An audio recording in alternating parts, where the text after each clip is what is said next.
F-35 യുദ്ധവിമാനങ്ങളും നുഴഞ്ഞുകയറി ആക്രമണം നടത്താൻ പര്യാപ്തമായിട്ടുള്ള MV-22 Ospreay വിമാനങ്ങളും ഹോർമൂസിന് സമീപം വിന്യസിച്ച ട്രംപ്.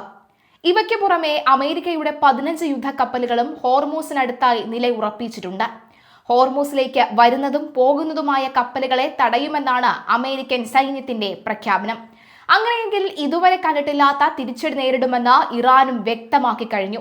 ആഗോള സമ്പദ് വ്യവസ്ഥയോടുള്ള വെല്ലുവിളിയാണ് ട്രംപിന്റെ നീക്കമെന്നും ഇറാൻ കുറ്റപ്പെടുത്തി.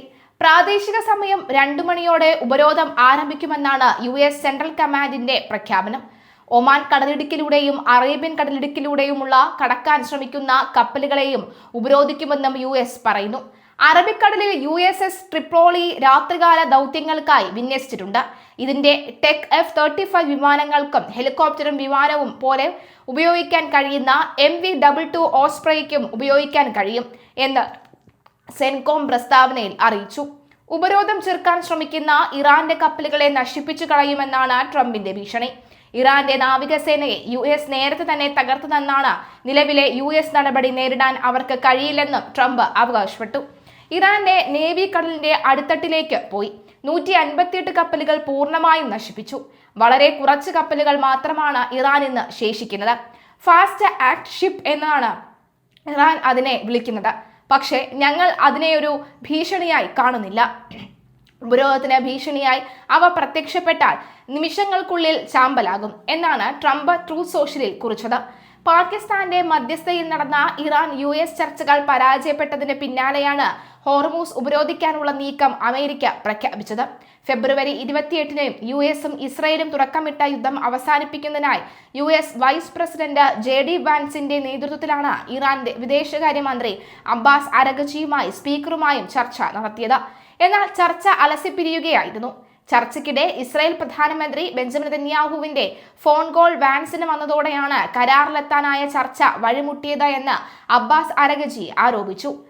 പശ്ചിമേഷ്യയിലെ യുദ്ധമുഖം പുതിയൊരു സാമ്പത്തിക പോരാട്ടത്തിലേക്ക് വഴിമാറുന്നു.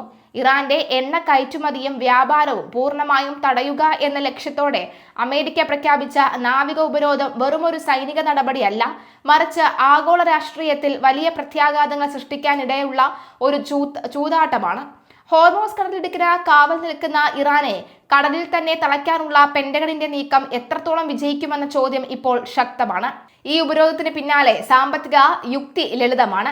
യുദ്ധം തുടങ്ങിയത് മുതൽ സ്വന്തം പെട്രോ കെമിക്കൽ ഉൽപ്പന്നങ്ങൾ വിറ്റഴിച്ച ഇറാൻ കോടിക്കണക്കിന് ഡോളർ സമ്പാദിക്കുന്നുണ്ട്. അതേസമയം മറ്റ് ഗൾഫ് രാജ്യങ്ങളുടെ കയറ്റുമതി തടസ്സപ്പെടുത്താൻ അവർ ശ്രമിക്കുകയും ചെയ്യുന്നു.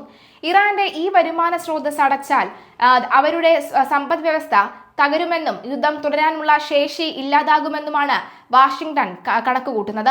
ഗൾഫ് മേഖലയിലേക്കും പുറത്തേക്കുമുള്ള കപ്പൽ ഗതാഗതം നിയന്ത്രിക്കാൻ അമേരിക്കൻ സൈന്യത്തിന് സാധിക്കുമെന്ന കാര്യത്തിൽ ആർക്കും സംശയമില്ല. എന്നാൽ എന്തിനു വേണ്ടിയിട്ടാണ് എന്ന ചോദ്യത്തിനാണ് പ്രസക്തിയെന്ന് വിദഗ്ധർ ചൂണ്ടിക്കാട്ടുന്നു.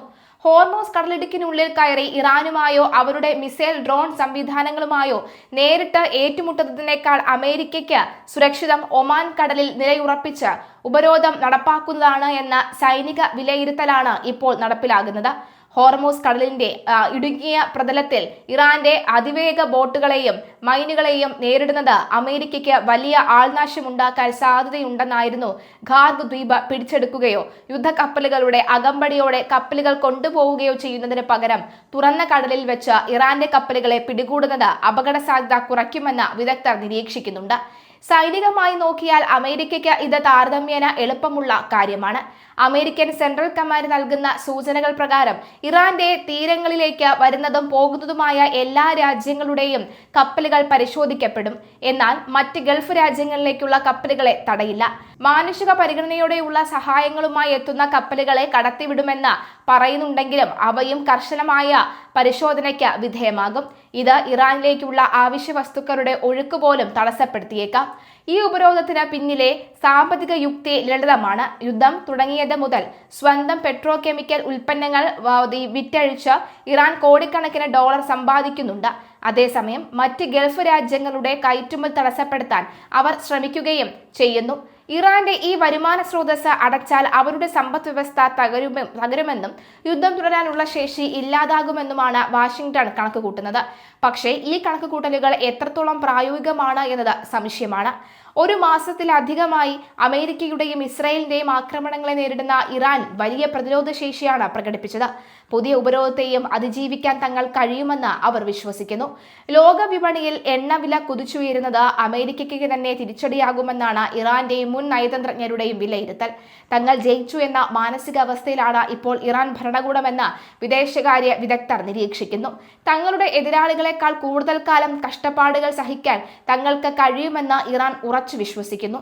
എണ്ണവില വർദ്ധിക്കുമ്പോൾ അമേരിക്കയിലും മറ്റ് പാശ്ചാത്യ രാജ്യങ്ങളിലും ഉണ്ടാകുന്ന രാഷ്ട്രീയ സമ്മർദ്ദം ഉപരോധം പിൻവലിക്കാൻ ട്രംപിനെ നിർബന്ധിക്കാനാകുമെന്നാണ് അവരുടെ കണക്കുകൂട്ടൽ.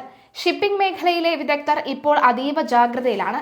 അമേരിക്കൻ ഉപരോധം പ്രഖ്യാപിച്ചതിന് പിന്നാലെ പല കപ്പലുകളും കടലിൽ വെച്ച് തന്നെ ദിശ മാറ്റുന്ന കാഴ്ചയാണ് കാണുന്നത്. കഴിഞ്ഞ 48 മണിക്കൂറിനുള്ളിൽ ഹോർമൂസ് കടലിടുക്കിലൂടെയുള്ള കപ്പൽ ഗതാഗതം ഈ പതിവിനേക്കാൾ വർദ്ധിച്ചിരുന്നു. പിടിക്കപ്പെടാതിരിക്കാൻ പല കപ്പലുകളും എത്രയും വേഗം മേഖല വിടാൻ ശ്രമിച്ചതിന്റെ സൂചനയാണ് ഇത്.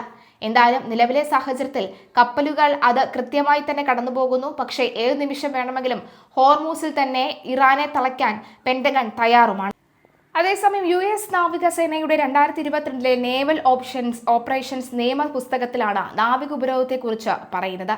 അതനുസരിച്ച് ശത്രുരാജ്യത്തിന്റെ നിയന്ത്രണത്തിലോ അവരുടെ കൈവശമോ ഉള്ള തുറമുഖങ്ങൾ, വ്യോമതാവളങ്ങൾ, തീരപ്രദേശങ്ങൾ എന്നിവയിലേക്ക് പ്രവേശിക്കുന്നതിൽ നിന്നും അവിടെ നിന്ന് പുറത്തു കടക്കുന്നതിൽ നിന്നും കപ്പലുകളെയും വിമാനങ്ങളെയും രാജ്യഭേദമന്യേ, അതായത് ശത്രുക്കളോ നിഷ്പക്ഷ രാജ്യങ്ങളോ ആരുമാകാം, തടയുന്ന നടപടിയാണ് ഈ ബ്ലോക്കേഡ് അഥവാ ഉപരോധം എന്ന് പറയുന്നത്.